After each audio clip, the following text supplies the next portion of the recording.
Welcome back to the Right Future YouTube channel. Today's show is about COVID-19, specifically the origins of COVID-19.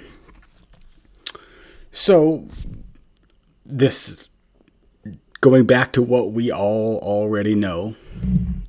This virus came from Wuhan, China. It infected Asia and then Europe and then the United States. It caused the entire world to shut down. Global health crisis, global financial crisis, global economic crisis, part of which we're still feeling to this day. And some, specifically the WHO, the World Health Organization, which is under the thumb of China, and that will be clear for what's going on here. The World Health Organization cannot get information from China. Why? Because President Xi, the head of China, doesn't want to have it released that there was an accident out of their lab and this came from what work they were doing. Yes, the lab leak theory, which is what the main topic of this show is about. So there are two theories. One theory is, and it's Jon Stewart, this right-wing extremist, of course, I'm being sarcastic, right? He's a left-winger, right? He's at best, an establishment Democrat. He went on the Today Show with Stephen Colbert and just flat out went full lab leak theory, conspiracy theory. But the other theory is that there is just this bat that goes to these wet marts and these Chinese people just are gross and eat bats, which, by the way, is a far more racist theory than the actual lab leak theory, which is the United States was paying for gain of function research. What does that mean? That means we were paying a lab. Now, we should have been paying these labs in the United States, but in fairness to them, these bats that we need to test that have the coronaviruses in them are in China. So we're paying for this testing in China. But when you pay, when we, the United States, have a rule, if we are going to use a grant, and that's what it is, a grant, for gain of function research, it has to be a security level 5, which is the absolute top-notch security you can have. The Wuhan lab, the Wuhan Coronavirus lab, the name is on the title of the lab, right? The lab leak theory is clearly the correct one. They were testing, but they're only level 2. And it's not secure. And here we are, right? We now know this.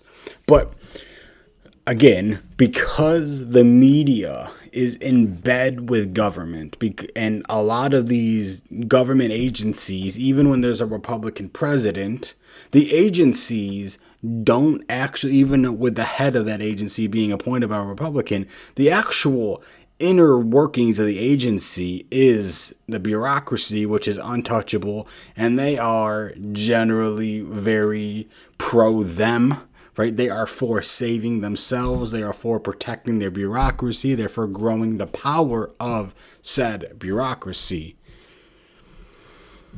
The media is fully in bed with these people. Like, the reason we have the First Amendment, and in that First Amendment is the freedom of the press, is because the founders and James Madison wanted the media to be critical of power and critical of government tyranny, which is what you would expect the media to do. But the media is in bed with government, especially when it is when there's Democrats in charge. So the media is just on this. If anybody's talking about lab leak theory, that this came out of the Wuhan, this was a bat that was being worked on using gain of function research. The virus was being put on steroids, essentially, beefed up so they could test it and see what was going on, which, by the way, is probably why we got vaccines so fast, because we were already testing these things for years, so there wasn't all that much work to be done. The media was saying, anybody who's saying this is a conspiracy theorist. Well, again, Jon Stewart goes on the Colbert Show and just goes in. He just goes in. But still, there's kid gloves put on Jon Stewart by the media. Some just flatly ignored it. Most just flatly ignored it, I should say. But now we are getting it. So we know that Dr. Anthony Fauci went before Congress and testified under oath that the NIH was not paying for gain-of-function research at the Wuhan lab in China. We now know through NIH spokespeople and the head of the NIH that is not accurate. That is not true. He clearly lied to Congress. Now, maybe legally there's some technicality he can get off on, but for all manner of just blatant speech, literal speech, he said they were not doing gain-of-function research in the Wuhan lab in China, and they were. They were putting these coronaviruses in bats on steroids to test them. And one got out. And now we've been under this coronavirus for 3.5 years almost? The entire world economy shut down for a time. We're still dealing with some governments being overly aggressive, including some governments in the United States in handling the COVID vaccine. But why am I covering this now? Now, in fairness to the crazy conspiracy theorists in the media who say the lab leak theory is a conspiracy theory, this was made with low confidence rating. But through U.S. intelligence agencies, and the Department of Energy came out with a story saying that the lab leak theory is by far the most likely scenario for how COVID-19 came about. So all of these media people, they should all be given apologies, right? Everybody who said the lab leak theory was correct should be given apologies. Tom Cotton, a U.S. Senator from Arkansas, was smeared in the New York Times, the Washington Post, and CNN for saying that this came from a lab in Wuhan. He was called racist, as every Republican who suggested this was called. Now, Jon Stewart wasn't called this because he's a Democrat, but every Republican who said this came from a lab and it was leaked from a lab. Look, we're not even saying it was on purpose. There's very few people who are saying it was on purpose. Now, is it possible that President Xi, of the authoritarian dictator of China, wanted this out? It's not impossible. I'm not saying that's what happened. It's not impossible to think that the president of China wanted this out and wanted the world to suffer. That's not impossible if you know anything about how China authoritarian dictators work. And especially, we've never had an authoritarian dictator have this much power. And China is very strong, they're very powerful, and they are by far the biggest threat to the United States of America. So, but now, we should be expecting mea culpas from the media. But nobody hold their breath. It's not happening. So, but that's what I got for you today. Just wanted to get out there and talk about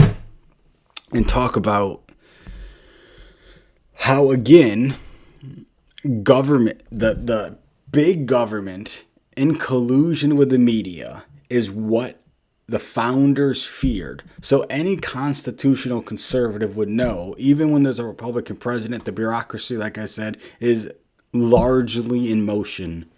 which is something that's very hard to correct. But again, this is why constitutional conservatives are so wary of big government. And the Trump wing of the Republican Party, which is now probably a majority, hopefully it's trending downward, is aligned with Democrats in wanting a big government. They just want to use the levers and power of government to fit their needs instead of fit the other side's needs. Both sides complain about the other side's use of government, but both sides, the Trump wing of the Republican Party and the Democrat Party, want to use want government to get bigger and want to use the power of big government to help their allies and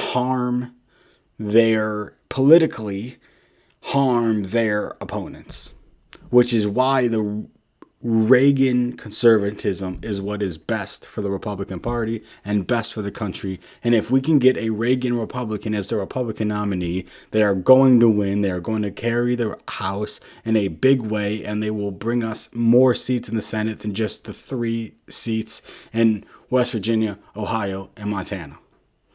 So we will have a larger majority. But, that's all I have for you today. Thanks for tuning in. Catch you on the next one.